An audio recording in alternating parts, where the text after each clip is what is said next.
Good evening, and this is Talking Sports with Evan, Tuesday edition of Talking Sports with Evan, and I'm proud to bring a special guest and Kevin Holden coming back on the show, talking some Wisconsin sports and whatever else I guess we decide to talk about. Kevin, it's been a minute.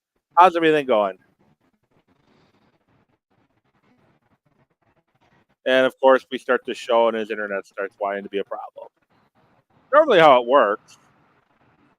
So, I'm gonna try to get Kevin situated here because his phone is being a nuisance. We're going to try to get him back here. I going to get him back and see if we have Kevin. You there? Hey, what's going on, Evan? We got you now. So just I was having internet issues right before we started. Now you're having internet issues. So I guess it's just how it works, right? Yeah, I'll get somewhere safe, I promise. But you should be able to hear me in the interim. Sorry about that. No, you're good. So I was just asking, and then you kind of started getting jumpy there. How things been going? Oh, it's all good, man. We're in the middle of football season. These Packers have won 4 consecutive games, which is an incredible thing considering what happened to them in September. Their October has been fantastic, and they're set up for a good run in November as long as they've got health. Obviously, Jordan Love's health is going to be the biggest thing for them. So it's been fun to watch them. I've had a little extra free time of late, so I've been taking advantage of that, watching Packers games and basically just enjoying myself. And I think we're going to start there. Packers get the win over Jacksonville. Trap game, not a trap game. I guess it kind of depends on your definition of if there is such a thing as a trap game or not. But it was definitely a much closer game than I think anyone expected. But the game didn't really start out like it was going to be. And then all of a sudden, Jacksonville came storming back. So, well, I guess what was your general thoughts on the Jacksonville game? All right, so first of all, I'm in my car and lit up well, so I should be all right for you here. It's There were a couple of things about that game that were encouraging to me. The biggest of them is, the fact that there were injuries throughout and the Packers never wavered. With Jordan Love out, Malik Willis came in. Malik was just as good as he has been filling in for Jordan Love all throughout this season. That's been a big plus. There's some injuries on defense as well that could be issues, but they did what they had to do, right? And they had to win a game in the NFL. And as you mentioned, you don't want it's a little different than college ball. You don't want the idea of a trap game happening to your team. You don't want going to some other place on the road and hoping that there's going to be some kind of 3 touchdown win just because you show up. But it's a little different in the NFL just because you've got professionals across the board. You've got guys that are meaningful, that were top draft picks, no matter what the roster is in the NFL. So picking up a win on the road in the NFL was significant. And for this Packers team, just getting that win and completing October without a loss, I thought was one of the bigger things for them. So 4-0 in October sets them up really well. This Lions game is going to tell us a lot, but I thought that win was important, right? That's the kind of win that you don't want to go back in December or January and look at that loss and say, "Oh my gosh, that's a game the Packers should have won." So they don't have to worry about that now. They were undefeated in the month of October. They can push on to November and get it done from there. Yeah, it seems like October, Matt LaFleur tends to do pretty well, and it seems like that's one of his months, and it continued on this season. Because I think it was just about a year ago when things started to go right for Green Bay after that kind of sluggish start. They just started to find their footing, and the rest, as it says, history. This year, with Love missing, I would say what equivalent of little less than 2.5 games, seems to be moving well. And what a move by Goody right after training camp is over to make that trade for Malik Willis when most people are kind of laughing at him for even doing it. And he's been a godsend in the role that he's had to play. That's the truth. I mean, I heard somebody mention that the Malik Willis trade was the most important trade of the NFL season to this point. I think that might be a little bit of hyperbole, but Malik has been really, really important at a time where things could have collapsed around the Packers. Two different times where that could have happened, because Love goes out toward the end of the game in Brazil and then misses basically the rest of September. And the Packers don't fall flat in the month of September. And then when in this game, when he had his injury and he walks off with the groin issue, and then Malik Willis comes back in and does what he has to do to get the Packers a win, that was important because, man, how many years for this Packers team have we seen backup quarterbacks that we would cringe to actually trust to go and win a game? And the Packers were obviously very fortunate to have Aaron Rodgers be healthy for a lot of the time that he was here. There were a few exceptions, obviously, but, just in terms of game to game health, he was usually pretty good. That doesn't happen everywhere, right? This is Jordan Love getting hurt is just what happens in the NFL sometimes. Sometimes you have got to have your backup ready to go. And Malik Willis I thought he was tremendous. I mean, for the role that he was in, I thought it was important for him against Jacksonville to just be a game manager, to not do too much to try to get the Packers a win. And he did what he had to do to get that team a win. So that to me is one of the most important things. But you're talking about Goody. I want to mention McManus. I want to mention the kicker, making field goals, winning games, like Xavier McKinney and what he's done this season so far. Like this 8-game stretch for the Packers, to me, has been a Brian Gutekunst like sort of flex, like a show of force. Like the people that he's brought on have been extremely important to this run for the Packers. And that to me has been important because, again, injuries will hit, issues will hit, but a GM that brings people in that helps out, that's a big thing. And that's absolutely happened in 2024. Yeah, it started in start of the league year when they signed Xavier McKinney, who I don't still understand why the Giants just let him go for nothing.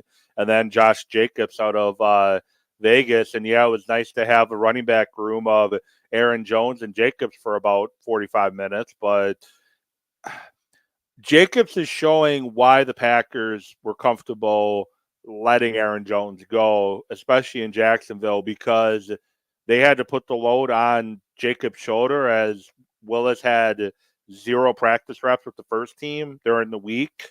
And I don't know, as much as I love Aaron Jones, I don't know if Jones is able to do the work that Jacobs did on Sunday. Yeah, the thing about Jacobs is for the number of carries that he's had and the amount of workload that he's had in his career, he's still young. And Xavier McKinney is still very young. I think Xavier McKinney might be 25. I believe so, yeah. That's significant right now. That really means a lot because the Packers already have the youngest roster, I believe it's overall, but especially on offense in the NFL. So they only have 2 players over the age of 30, Preston Smith and McManus. Great. And McManus, right, who they just signed, who's a kicker. Like, it's wild to think that this team, because it's so young, hasn't reached the peak of their potential at this point, right? So you bring in guys into the mix, you add a running back who's a star running back, who is young enough to still absorb the hits that Jacobs has to hit. You bring in a defensive guy in the secondary in Xavier McKinney, who's still young enough to be a competitor and still pick off passes. And man, he's had a terrific start to the year. I mean, that to me means a lot because youth does a couple of things for you. There are 2 things to me that youth does. One, youth doesn't understand all the time the games that they're supposed to win and not supposed to win. It goes back to the NCAA tournament, and you get these 12 seeds and 13 seeds in the first round that are just young teams, and they don't really understand you're not supposed to win this game. They don't get that, right? They just go out and play ball. And the Packers have a little touch of that. I don't think they're underdogs by any means, but being young means they don't really understand the games they're supposed to win and not supposed to win. But the other half is you can absorb more in the course of a season. And in the Packers case, you're talking, they're not quite halfway done. They're 8 games in. And what it means is they're about to be better in November and December than they were in September and October because they're younger. They're going to be able to, absorb more than other teams in the league. I think they're set up for a fantastic run in the second half of the year. Yeah, I think they are too. Before we jump to the Lions in the second half, what is one big positive that you take away from the first 8 games, and what are one of your bigger concerns of the first 8 games? Well, it's easy to hit the positive because Kraft has been just phenomenal as a tight end, and Packers have had that missing for a little while, for a couple of years. They hoped that Luke Musgrave was going to be that guy, and Musgrave has dealt with injuries, and up steps Kraft. And here's a guy who's catching touchdowns, who's doing things, who's showing you athleticism. They were not afraid to use him in a short yardage situation a couple of weeks ago where they were 3rd and 1 or 4th and 1 and had to push a guy across the line of scrimmage.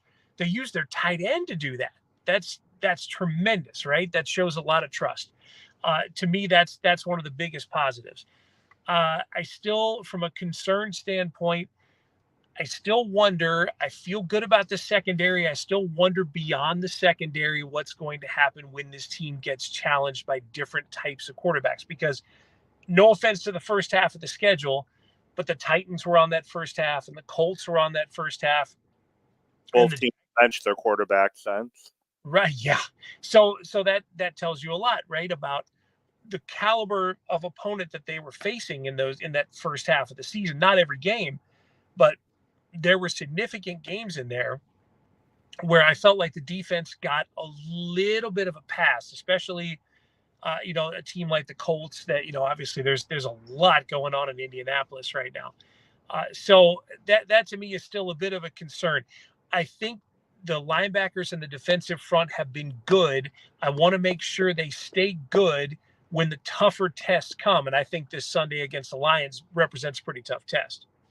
Yeah, the Lions definitely do. And then before we do get to the Lions, last 3 years, we suffer from Joe Barry, Mike Patton, and Halfley comes in, and it seems that what they have been lacking the past couple years, Halfley comes in and it's second half adjustments. They gave up double-digit points against the Eagles in week 1 in the second half. They gave up 10 points, I think, against Jacksonville in the second half this week. Only 2 games that they've given up double digits in the second half. They've given up single digits, 3 points, 7 points against every other opponent they've played in between the Eagles and the what team did we just beat? Jaguars. Jaguars. Thank you. I think to me that just shows just incredible second half adjustments to say, hey, this is what they've been doing well. Let's make some changes and shut them down. And I know Jacksonville was able to move the ball quite a bit after the first few series, but Halfley to me has just been a breath of fresh air. Yeah, it's the truth. I mean, for years, the Packers have been stuck in a cycle. They have brought in a new defensive coordinator. There's been a lot of tough talk. There's been some signings here and there. There's been the idea that the Packers would be a force to be reckoned with on defense. And then you get into the regular season and they would be okay to start and really bad in the second half of the season. It's not been the case so far for the Halfley defense. And there are a couple of reasons I think why. I also think one of the bigger reasons is there's just good personnel right there. And Xavier McKinney, for example, is a guy who's in his first year with the Packers and has done so much in just those first 8 games that he's made himself absolutely essential to that defense. Not just a guy who is going to come in and lead, not just a guy who's going to come in and play well, but a guy who's tilting the field in the other direction, who's picking off passes, who's doing things. And if you're Jeff Halfley and you got a guy like that, you've got to take advantage of that, right? And he has through the first 8 games of the year. That part's been good. I do like the aggressiveness on defense. I don't think this Packers team is over the top in terms of their aggressiveness on defense. I just think they're a good group that's played some good games in the first half of the year, and they've made their defensive coordinator look good. That's the goal, right? Like, that's the thing you want to do. They've got to do this in the second half of the season. It may be a little bit tougher, but already through 8 games, I like the Jeff Halfley era a lot more than the last 2 or 3 eras of Packers defense, for sure. Yeah, the Joe Barry, and we'll see what happens in the second half when teams start kind of figuring out what he's trying to do. But with Joe Barry, it was always first couple games, headache, have a stretch of games where they're like, okay, this defense looks like it can be, very, very good. And then the season always ends the same. Can't get off the field when it matters most. And I know in the Eagles game we saw that, but I'll be interested to see what happens second half. Lions Sunday, I think Lions are, if not, I can safely say they're probably the top team in the NFC, and I would even challenge is that they're probably one of the top teams in the NFL right now. Packers coming in with likely hobbled Alexander if he plays, hobbled Love if he plays. What are your thoughts on this game Sunday against the Lions? Yeah, to me, this is a different kind of test, right? The Packers have faced some good tests in the first 8 games. This one's different for a couple of different reasons. One, it's a division rival, and the era of the Packers dominating the Lions in the state of Wisconsin is over because the Lions are a very good team. Not to say the Packers can't win this game, but it's not automatic the way it used to be. They are just a better team, and they're better all the way around. Everything about what they do has looked better culturally. It's just a different team. It's a different organization. So this is a good test. These games against the Lions, the one here and the one there, are terrific tests for the Packers. The one at Lambeau Field, to me, could end up deciding who wins the NFC North. I'm gonna lay that out there right now. I'll tell you that I think the winner of this game Sunday is the winner of the division. For one, Sam Darnold is not going to play like this forever, right? Like Sam Darnold's going to realize that he's Sam Darnold, and the Bears are the Bears, right? Like that Hail Mary in Washington was something. Um, but that also told you that they're not quite ready to be in this discussion. Uh, the Packers and Lions are the two teams that are in this discussion in my mind.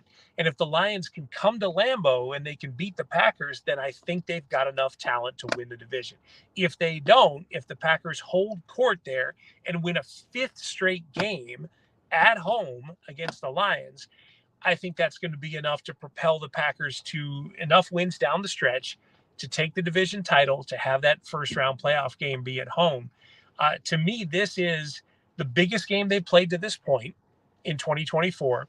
And by the time it's done, I wonder if this will be one of maybe the 2 or 3 biggest games they'll play all season. Now, want to get your thought here. Malik Willis with a very limited offense played really well against Indianapolis, played really well against the Titans, and did enough in the late third, fourth quarter against Jacksonville. Jordan Love dealing with the groin issue. They have the bye coming up after Detroit.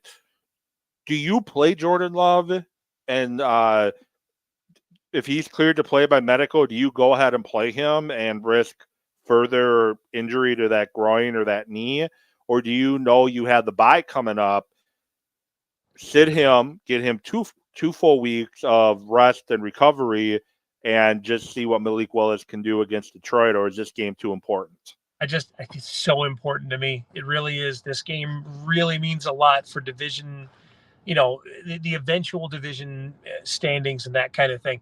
I don't know if I have that in my mind. If Jordan Love is a fair amount less than 100%, then yeah, you got to think about it, right? Because 2 weeks off is a tremendous thing this time of year. You give a guy 2 weeks off, and he can be ready for November and December.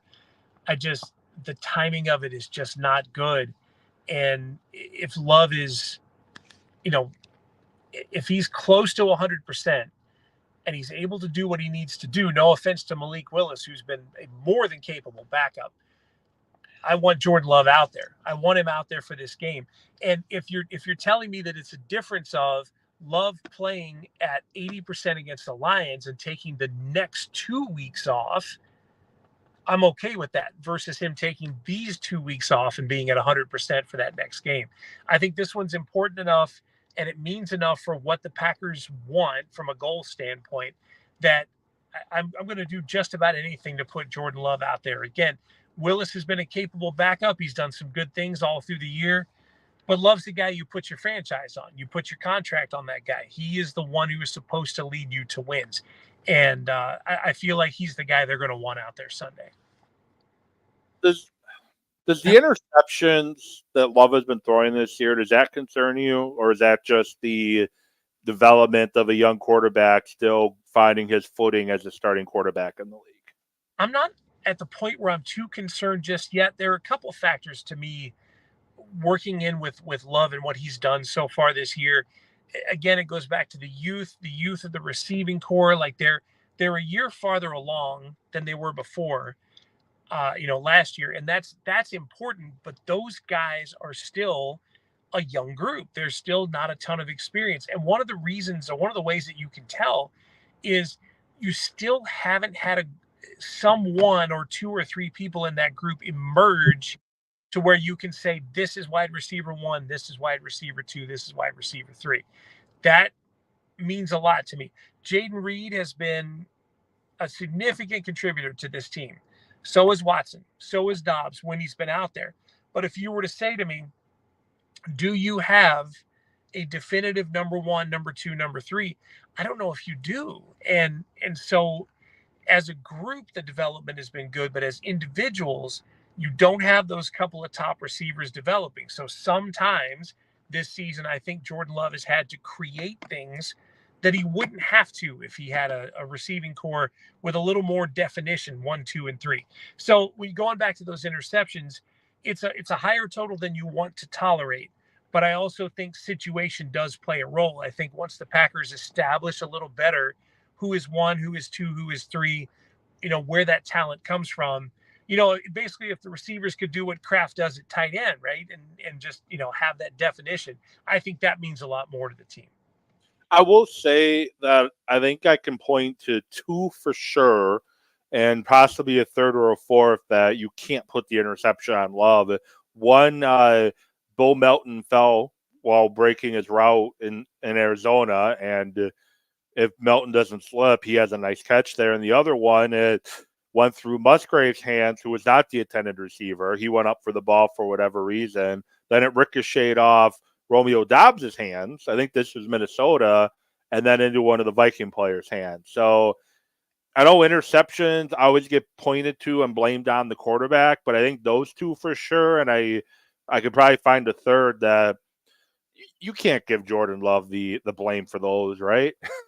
Well, and so what it boils down to is luck, right? Because that does factor in. Like anything in the top level of athletic competition, whether it's Major League Baseball, NFL, NBA, there is a little bit of luck, right? There is a little bit of you need something to happen. You make a play, you need it to happen on the other end. And I think, if there was some sort of metric out there that could measure this sort of thing with luck, I think that Jordan Love has probably been on the bad end of it so far in the first half of the year. It's not that bad throws have been made. There have been a few, but like you say, there are plays where you could say, well, this happened or this happened, and it doesn't go back to Jordan Love. So no, it hasn't shaken my confidence in him, or my thought that he could do well in these last 9 games of the season. I still think he's in position to be, as long as he's healthy, an elite quarterback. And he took a huge step forward in the second half of last year. There's a chance he could take another step forward in the second half of this year. And obviously that's a huge plus for the Packers, who are already in position to win a division title. You mentioned this could be one of the 2 or 3 biggest games of this season. Want to share what other games you think could be the biggest games of the year, or are you not ready to put that out there yet? I mean, not to not to overstate the obvious, but you got to do well against your division opponents. You got to do well in these situations against these teams that you're directly fighting against. So to me, the 2 games against the Lions are absolutely meaningful. Anything against the Vikings is meaningful, and there's one more there. I don't know if the Bears qualify as that right now. I think by the time we get to week 18 and that game against the Bears, that's either Saturday or Sunday, I think it's the Bears trying to play spoiler. And so there could be some significance there because the Bears season might not be the playoffs, but their season might be knocking the Packers down a peg. So that's going to mean something in that rivalry. So beyond it, I don't really know. You break these other games down outside of the division, and you can look at some as important, some as not, some as litmus tests. That that's all fine, but to me, the most important thing right now is those games against the Lions, because I think that's your best directional test. It's a team that you'll face twice, a team that Yeah, believes that. What's that? I said maybe even a third time. Maybe, yeah, it's true. Dude, how crazy would that be, by the way? Packers Lions in the playoffs. To me, uh, that's one of the things the NFL leaves room for. That's fantastic. The idea of a division rival also being a playoff opponent is fantastic. Packers Bears in the NFC Championship game is one of the most satisfying playoff games in the history of the franchise, shy of a Super Bowl. Yeah. Because the Bears, and that's the only reason. Like, Jay Cutler was on the sideline riding an exercise bike, and Caleb Haney was in the game. But to Packers fans, that game means everything, and they remember B.J. Raji doing his dance in the end zone. Again, not because of the win, but because of the opponent, and that could happen this year. And I think that would be a lot of fun to see the Packers knock the Lions down a peg in the playoffs. It definitely would be, especially if it's NFC Championship game, knock them out there. So I'm going to switch sports for a minute. Yeah, I know you're in your car. You're out enjoying your Tuesday night, which I appreciate you taking the time to jump on the show on a Tuesday night to talk some sports with me. World Series is going on right now, and I know you've been to a lot of baseball games as a reporter, as a fan. I know I'm seeing on your social media, photos that you and your wife have shared on your trips around the different minor league baseball parks and everything. The World Series, Mookie Betts, and I have a video loop showing on my X right now. He makes a catch. There's his hands up against the wall. A fan grabs his glove, rips the glove open, and rips the ball out. Another fan grabs him by his other hand to prevent him from trying to stop him from ripping the glove out. Like, they forcibly ripped the glove out of Mookie Betts' glove. Have you ever seen a situation in baseball where the fans are like ripping balls out of gloves and making physical contact with the players like that? That's just crazy to watch. You're saying that's happening in Game 4? That happened in Game 4? It happened tonight with Mookie Betts. No way. Okay, so I'll admit that the World Series is in eyesight for me right now. It's across the street, and so I'm going to be paying attention to that, because right now, obviously, that's not happening as I'm looking at it. But that's amazing. But the interesting thing to me is Yankees fans and the way that stadium is set up have been a story in the past. Jeffrey Mayer and what happened with Tony Tarasco, and that's the 1990s in the playoffs. And Jeffrey Mayer went through school and ended up as an intern with the Yankees. He might have got a job with the Yankees, but to the level that you're describing, that's a lot. That's a little bit different. It's also an indication of what happens, because the Yankees are down 3-0. Shohei Ohtani's been hurt and is still dangerous. Freddie Freeman has been in another universe. I think he set the record, right? 6 straight World Series games with a home run. I believe that's an all-time record. What do you do if you're the Yankees, right? The Dodgers are supremely talented and supremely hot. And so, the fans are trying their best, I guess, to pull it back. But to answer your question, no, that's a different level. If you're ripping gloves open to try to pull a ball out, that's different. Yeah, I thought I saw, and I'm pretty sure they did get the heave ho from doing it. But that's like watching the video, and I know you probably can't look at it right now. I sent you on X, DM'd you the video I'm watching. It's like borderline assault. What they're doing. And it's, what's unfortunate about that to me is, baseball has always been about the differences from stadium to stadium, right? There are intricacies at Fenway Park and Yankee Stadium and Dodger Stadium and wherever. These intricacies, these differences make baseball what it is. The field that you play on is different for each game. But if it comes down to fan versus player, player will win every time. There's a reason there's netting down the first and third base lines, like all the way down. And it's because fans were getting hit by foul balls, right? And there's no answer to that other than you have to protect the fans. You have to keep them from, getting hurt. And in this case, you would have to keep fans from being a part of the action. So I would hate to see some kind of homogenized situation where Major League Baseball has to put netting in the outfield or something to keep fans away from players in plays in the outfield. I would hate that. But if this was 2-2 or 3-3 and this was game 7 and that play becomes the defining play of a World Series, that's a massive problem. It's a problem for the game, and the game is going to fix it in the favor of the player. They'll do it every time. Yeah, and I'm assuming they called the player out because he clearly had the ball in his glove. Like I said, it's pinned to the top of the wall, and then a Yankee fan just grabs the glove, tears it open, and flings it out of his glove. I trust the umpires got the call right, but that's just like you're gonna have a Detroit Pistons situation all over again if you're not careful with that. And there you go. You're talking about a moment that 20 years later, like that's, you're talking about this moment between the Pistons and the Pacers that defined a whole generation, right? They went into the stands, they went after fans, and you can't have it. You just absolutely can't. If you're a professional sport with many, many, many millions of dollars at stake, you absolutely can't have it happen. And it's unfortunate for what's happened here at Yankee Stadium, but hopefully it's not a trend, because again, I would hate to see fans get removed from the action for that reason. And to spend like $1,500 ish for tickets just to be thrown out of the game just for doing that. Like if I had $1,500 to spend on tickets, I'm not doing anything to be thrown out. But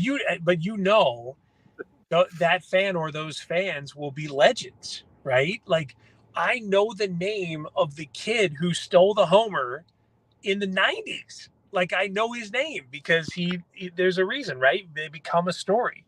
And that's the thing about it is, you on the flip side of it, yeah, you don't want to spend that money and watch 2 innings of baseball and then get booted. But the flip side of it is, in Yankees Nation, those fans will be revered, and that's where the difference is. You can't encourage fans to continue to do it. Like, it happened once, it happened here in this game 4, but you can't encourage it to happen in game 5 or 6 or 7, right? Like, it has to be discouraged, and that's the difference between the local fan base and the national respect for the game. Yeah, got a couple more things to throw at you before I let you get on with your evening. Again, I appreciate Kevin Holden coming on, talking with me here tonight. Badgers had a tough one against Penn State. Look, it was one of those they just can't finish, it seems like. They had 3 really strong games in a row, and opponents or not, I was encouraged seeing them actually playing complete games where they appear competent and motivated to play. But what are your thoughts on almost completion of year 2 of the Luke Fickell era?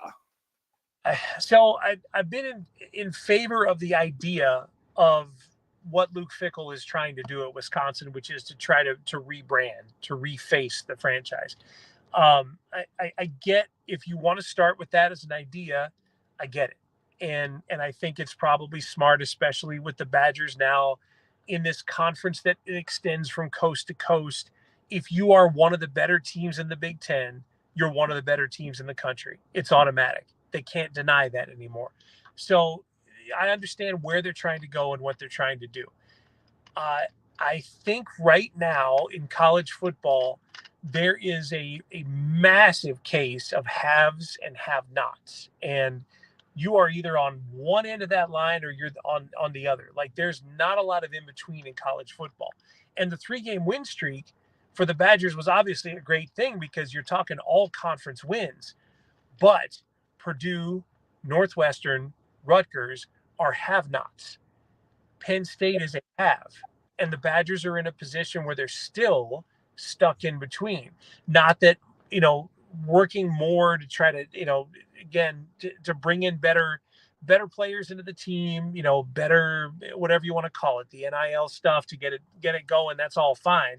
But where the Badgers are is they're still a little bit stuck. They're still not quite a have. They're much better than a have not, as they were in that 3-game win streak, but they're not in a category state yet.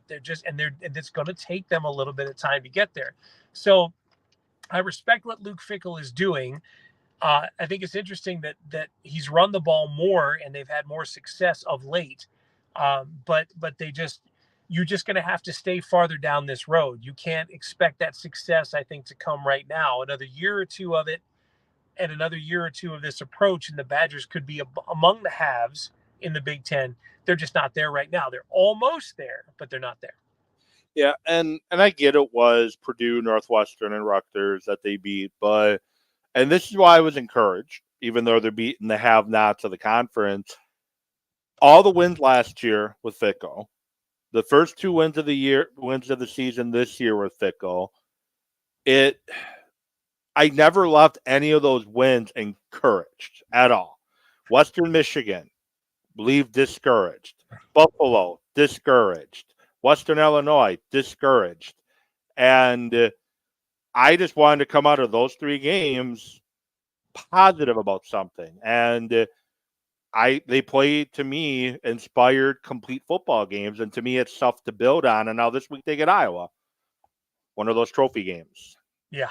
And so, and this is going to be a great test, right? Because Iowa, to me, is not Northwestern or Rutgers, but they're also not Penn State.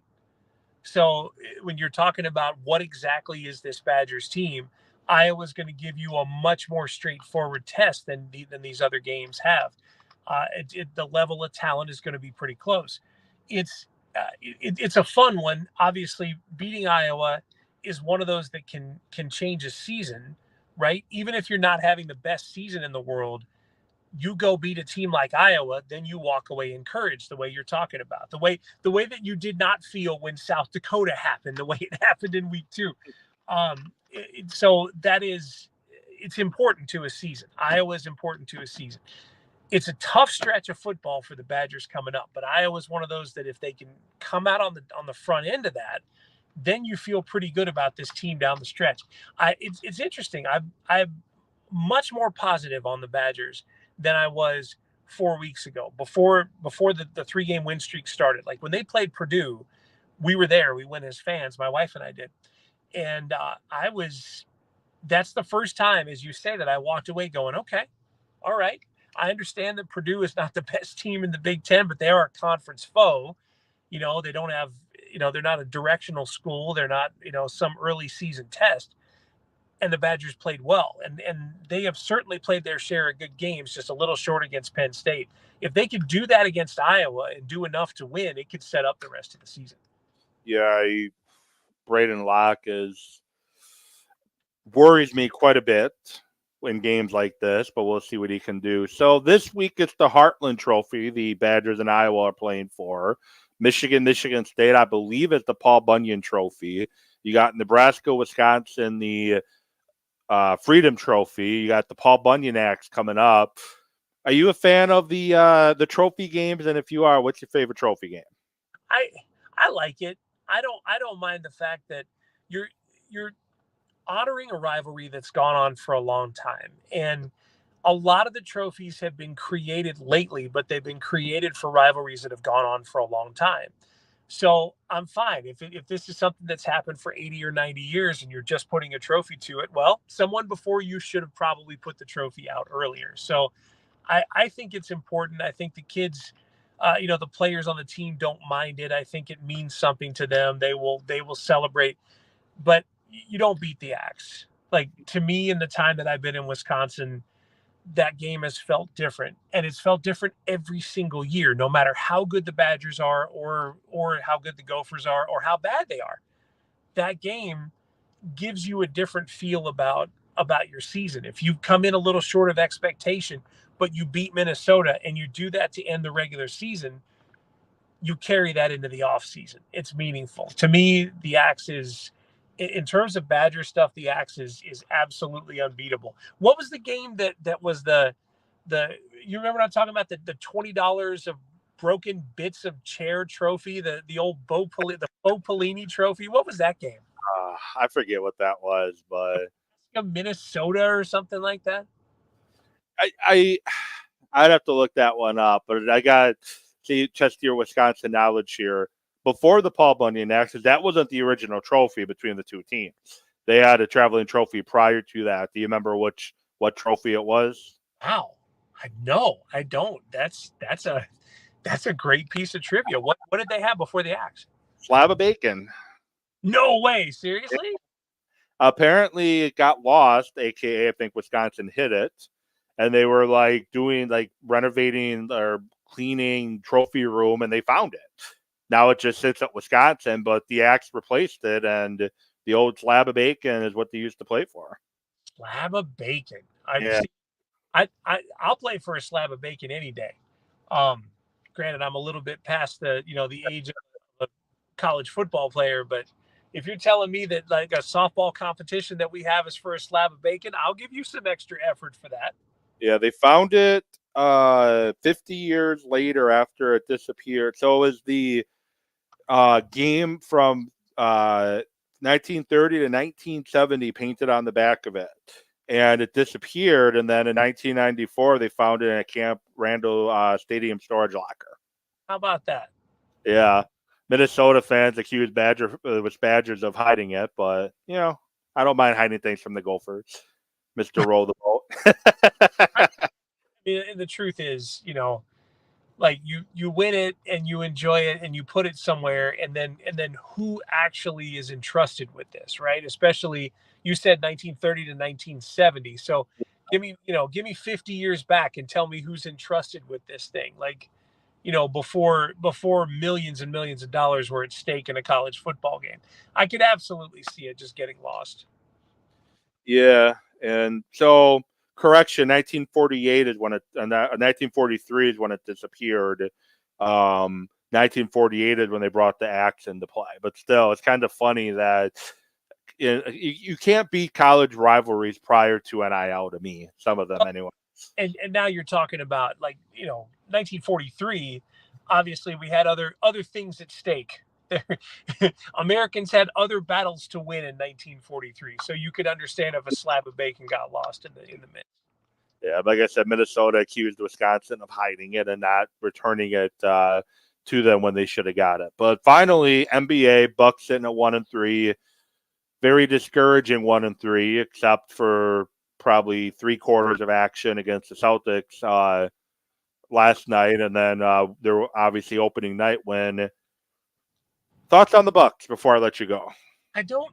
So it doesn't panic me that they started the way they started, but you can see some parts of this team going back to last year that have repeated this year. And the biggest thing is, look, this is no slight at all on Damian Lillard, who is a fantastic offensive player, who is a difference maker on a nightly basis on offense. He gives the Bucks a fantastic thing. But the team's goal, the team's effort, in my mind, when you're talking about winning games, has to be defensive minded at some point in there. Brook Lopez, been a good defensive player, but I feel like the Bucks weakened themselves defensively when they made this trade and Drew Holiday went away and Damian Lillard came in. It's not to say that one player is better than another, but when you're talking about a skill set that matches to a team that's trying to win games, Drew Holiday gave you something defensively that Damian Lillard does not give you, right? So you could score more, but you're also allowing more points. And if your team is not capable of stopping the best scorers on the other team, and that's a night in, night out thing, you're fighting a different uphill battle. Yes, you score more, but you have to score more. And again, you're four games in. I don't want to ruin a season or anything like that. I think the Bucks will correct. I think they're a playoff team. I think they're still a contender in the East. But the thing that worries me about them winning a championship is what they were in 2021 that got them a title was a great defensive team. Drew Holiday was a significant contributor in those playoffs. And again, what he brought to the team in terms of just helping the other guys out, the assists and what he did defensively was meaningful. That's the part that I think is missing right now. And it's going to take a while. I don't know if you can find a solution, particularly with this group. You might have to do a little bit of work, a little bit of tweaking in season to make it change so that they're not just a team that's over 500, makes the playoffs and loses in the first round, because you and I both know they're better than that if they can be a better team defensively. They got to get there, though. Yeah, and I know there was a loss on the defensive end trading Drew, but I do think you had to do something with the way the big three was constructed, because I think they got the championship, and then you have Middleton's injury, then you have Giannis's injury, and in both situations, and it pains me to say this about Holiday because I love Holiday. Holiday showed that he can't not be that number 2 option in both seasons, and they had to do something different. And I know they got Dame late in the process, and 3 games, 4 games in or 3 games in? 3 games in. I think they'll figure it out. They're too talented not, in my opinion. Yeah, I agree. They'll be, again, this is me looking in the crystal ball, but they're still going to be an upper half playoff team, and they're going to be an Eastern Conference playoff team in the top 4. It's just a matter of what they can do from that point. And they've got, almost 80 games to figure it out. There could be a trade, there could be some other stuff, but I just think you've got to figure out a way to do some stopping on the other end of the floor. And it hasn't happened for this team. Middleton being hurt clearly doesn't help, because as much as Middleton's been hurt when he's out there, he's so valuable. And if they can get some health out of him, that's going to help too. Yeah, I think they've had less than 10 games since Doc Rivers has taken over as head coach where Giannis, Middleton, and Dame have been on the floor at the same time. That's crazy. 10 games. That's crazy. How can you expect to have success, long-term success, if it is exactly the same situation the Nets had. Remember when the Nets had their big 3 and they were going to win titles, but they couldn't stay healthy. They couldn't stay on the floor, and the Bucks knocked them out on the way to the 2021 title. You don't want to be that team, but the Bucks have kind of been that team to this point. Yeah, even in the championship win, they had some injury issues. Giannis got hurt in the game 4 of the Eastern Conference Finals, and he was thankfully able to come back by the finals. But they've just had injury luck pretty much every playoff. They were able to overcome it in 2021, but they haven't been able to overcome it since. Yeah, they're just gonna. One of a handful of things is going to have to happen. You get Middleton back and get him healthy and have him help you in the second half and in the playoffs. He's a huge help. You get some defensive, differences out there on the floor, someone that you can pair with the guys that you have out there, that can help. And like you said, you get a little bit of luck here and there. That can help as well. There are a lot of things that can help this Bucks team. I'm not, the sky's not falling at 1-3. But I definitely want to see a little more defense out of this team. Well, I appreciate you coming on, Kevin. Excited to see what happens next with you, and maybe get you on one of these times where you're not on the go, because the last 3 times now you've been go, go, go. Look, I got to apologize. I know I've been real raspy tonight. Like I'm having a little trouble talking. The entire reason, it's 80 degrees in October. Yeah, my sinuses don't like that either. Oh my gosh. Okay, so real quick, I grew up in Georgia, and the 2 toughest times of the year for me were October and March, because you had temperature changes, right? In Georgia in October, you have chilly nights and hot days or warm days. So you go from cold to hot to cold to hot to cold to hot. And this happens there for weeks at a time.